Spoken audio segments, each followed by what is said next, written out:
నేను పార్టీ పెట్టాను అంటే చచ్చిపోవడానికి సిద్ధపడే పార్టీ పెట్టాం.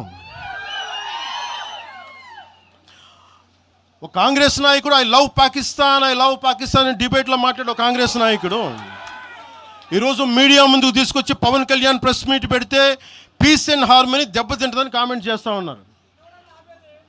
మనల్ని ఎవరు ఆపేది? అంటే వీళ్ళందరికీ ఐ లవ్ పాకిస్తాన్ అంటే వీళ్ళకి అసలు లోపటి నుంచి మొత్తం కదులుతూ ఉంటాయి అందరికీ వీళ్ళకి. అంటే ప్రెస్ మీట్ పెడితే పీస్ అండ్ హార్మనీ, మీరు ఐ లవ్ పాకిస్తాన్ అంటే ఇట్స్ ఓకే.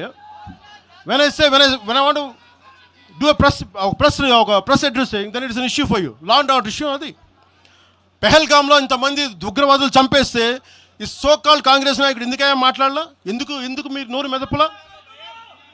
ఇప్పుడు కూర్చోబెట్టి మీకు ఐ లవ్ పాకిస్తాన్ వస్తుందా? మీకు ఆంధ్రాని ద్వేషించండి, ఆంధ్రావాణి ద్వేషించండి, జనసేనని ద్వేషించండి, అక్కడెక్కడో దూరంగా బాంబులు పెట్టే పాకిస్తాన్ మటుకు మీరు ప్రేమించండి. అది కాంగ్రెస్ నాయకులు చేసేదా?